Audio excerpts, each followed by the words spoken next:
नमस्कार, big breaking में आपका स्वागत। मैं राहुल ओझा आपके साथ। जबालिया में इजरायली सैनिकों पर हुए हमले ने इजरायल को बड़ा झटका दिया है। यह हमला इजरायली सेना का हौसला तोड़ सकता है। हमास का दावा है कि उसने इजरायल के सील कमांडो टीम को बंधक बना लिया है।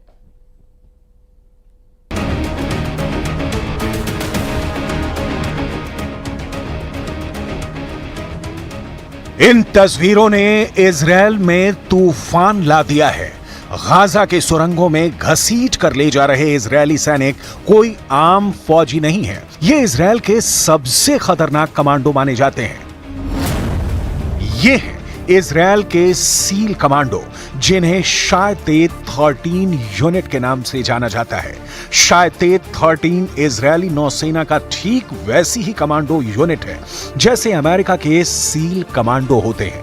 यह यूनिट इजरायल के इंटेलिजेंस ग्रुप शिन बेत के तहत ऑपरेट करती है। यही वजह है कि हमास के हमले ने शायतेत 13 कमांडो की पूरी टीम के रुतबे को चकनाचूर कर दिया है। पूरे इजरायल में यह वीडियो वायरल हो चुका है। इन तस्वीरों को देखकर नेतन्याहू के कैबिनेट में कोहराम मच गया है। जिस फोर्स को इजरायल की सबसे एलीट कमांडो यूनिट माना जाता था, उस पर हमास ने पॉइंट ब्लैंक रेंज से हमला किया है। शायतेत 13 यूनिट पर हुए इस हमले में कितने कमांडो मारे गए, कितने कमांडो बंधक बने, इस पर पूरे इजरायल में खामोशी छाई हुई है। गाजा के शायतेत 13 का मारा जाना नेतन्याहू के लिए बहुत बड़ा सदमा है।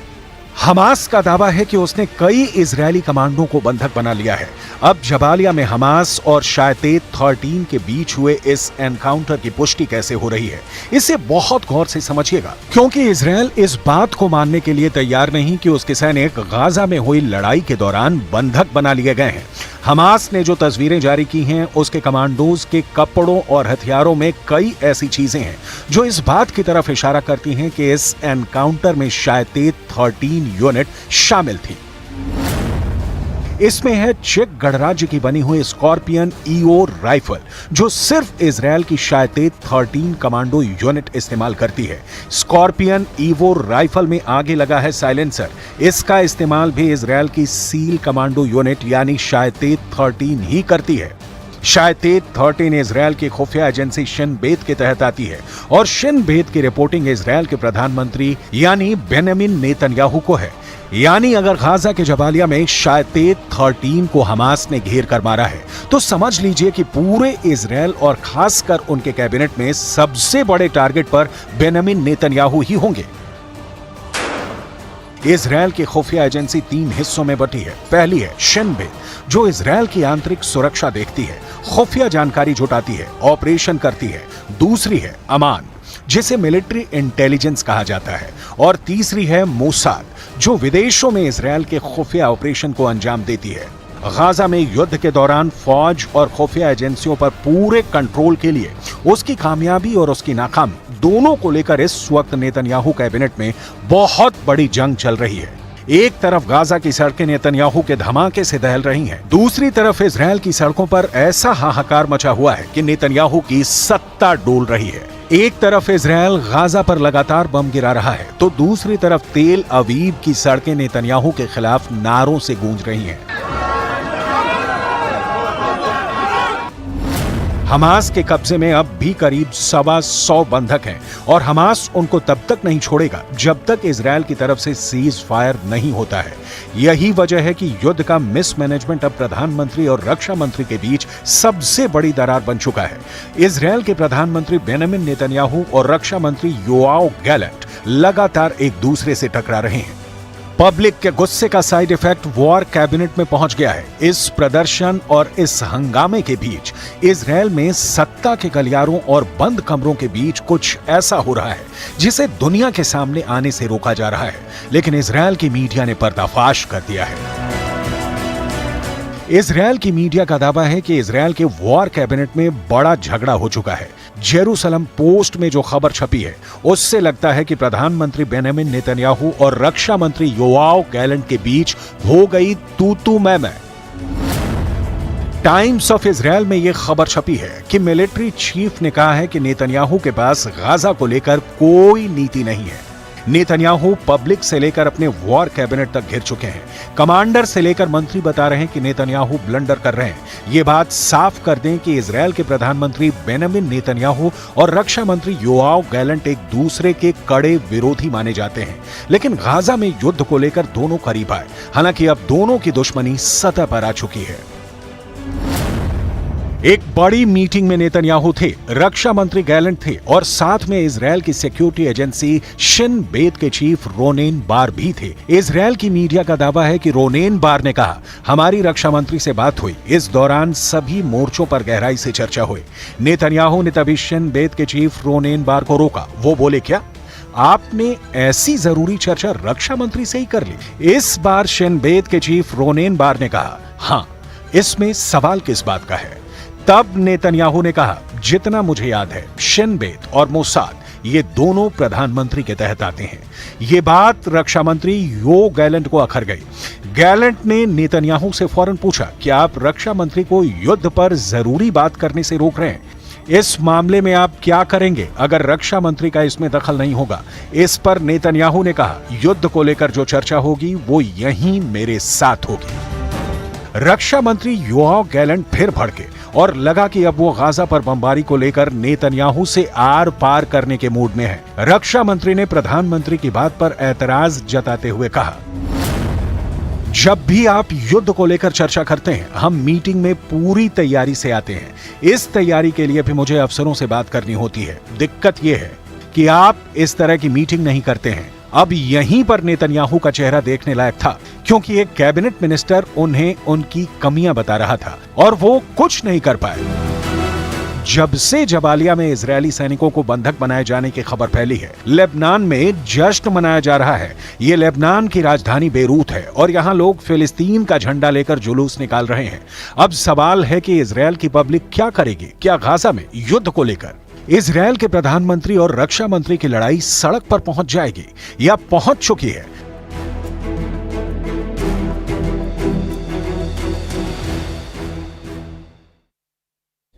गाजा के पास इसराइल और मिस्र की सेना के बीच लगातार जंग देखने को मिल रही है। ये रिपोर्ट देखिए।